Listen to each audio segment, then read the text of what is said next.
Hey everybody, let's start our vocab for Chapter 9 with our first word, which is going to be malaria. So let's take a look at that.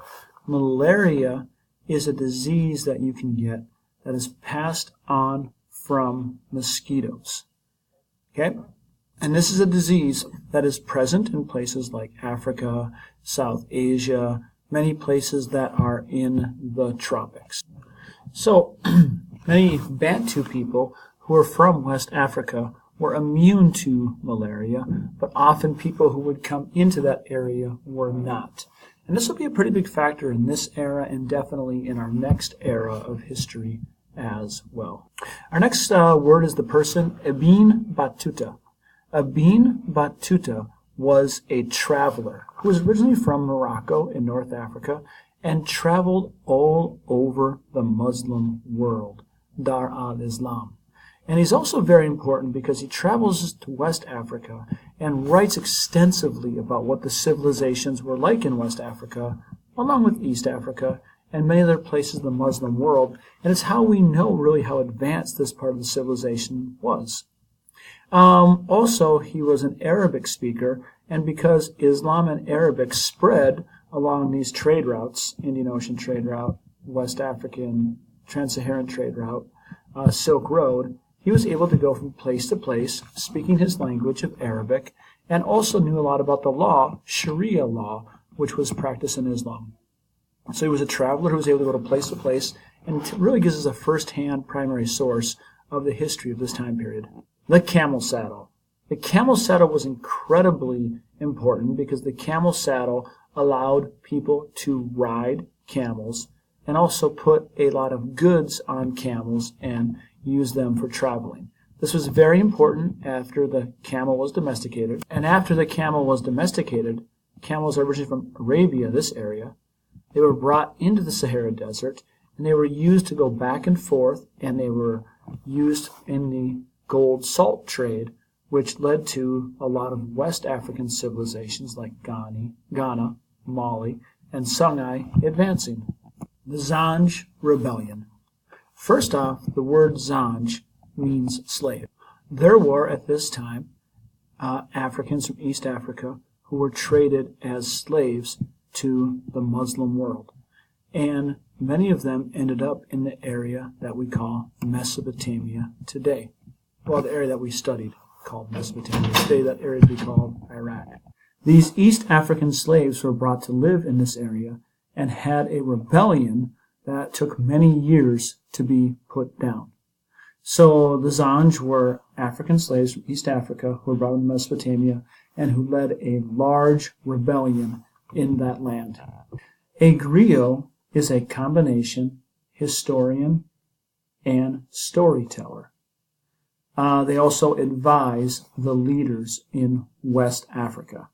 So they're West Africans who would tell history through music orally. History was not written down. It was told orally by griots who would pass on their stories from one generation to the next. Rock churches are found in East Africa, modern-day Ethiopia. These were Christian churches that Ethiopians built underneath the ground. It's actually rock, and they carved the church inside of the rock, which is pretty incredible.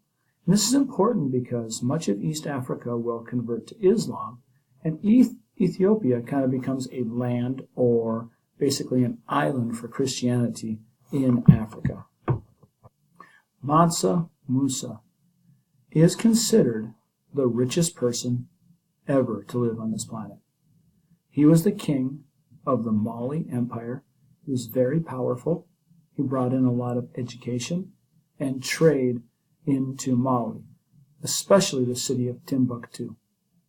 He's also known for going on what's called a Hajj, as we studied, a trip to Mecca, where he brought gold with him and then gave the gold away on the way back home to West Africa. And he gave away so much gold that the price of gold actually lost some of its value because he had given so much of it away to poor people. And that is Mansa Musa. Sundiata Keita was a ruler of the Mali Empire. He was the founder of the Mali Empire. He was called a Matsa, which means a king, and he was able to organize the people of Mali to defeat all of their neighbors and to make his empire. And there are many legends and stories told about Sundiata to this day. The Trans-Saharan Trade Network was a trade network that took place across the Sahara Desert. It started and really grew with the domestication of camels and camel saddles as they were able to travel from northern Africa to West Africa. And West Africa had a lot of gold that people wanted in North Africa, and even connected to the other trade routes, like the Silk Road and the Indian Ocean trade route. Because of this trade route, gold coins from Africa were found as far away as in China. The two main commodities or products that were traded in this trade route were gold and salt. Gold was often traded for salt. Now you might be thinking that's a bad deal, but salt has the ability to preserve food before the refrigerators, and also salt is an element that's necessary for your body. So in some ways, really salt, in some ways, is more valuable than gold. And this area did not have a lot of salt. So salt and gold were traded, along with many other materials that would come from the trade networks. And really this opens up West Africa and plugs them into other trade networks around the world. The Indian Ocean trade route was a major trade route of this era from 600 to 1450, having civilizations all the way from East Africa with our Swahili civilizations into Arabia, India, Southeast Asia, even China. And as ships grew, they were able to trade goods back and forth through all of these ports. Timbuktu was a major trade center that existed in West Africa. It really grew during the Mali Kingdom, where it became an educational center with many book-making factories, industries.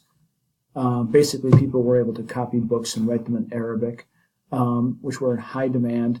It had universities, schools, and was a place that people would travel to for goods, business, and education. The Swahili City-States were powerful city-states that spoke the language of Swahili, which is a mix of traditional Bantu languages from Africa and also some Arabic mixed together. These city-states were able to have extensive trade networks all the way from India, China, and other areas of the world, which plugged them into our post-classical trade. Matrilineal descent means following your family's history through the mother, or the mother side, which is the opposite of many societies. For example, my name comes from my father's name. That's paternal, patrilineal descent. Matrilineal descent is going through the mother's side. Many African societies had matrilineal descent, meaning that names transferred through the mother's side, not the father's. Kin-based societies. Many African villages before the larger empires like Ghana, Mali, and Songhai developed in West Africa, and Great Zimbabwe and Kilwa in East Africa, many of them had kin-based societies, which would be called stateless, meaning there's no borders, and have an average population of about 100, where there would be a council or a collection of elders from different families who would be able to rule, and there wouldn't be really higher order government offices. It would be mainly the elders who rule the civilization for everyone who lives there.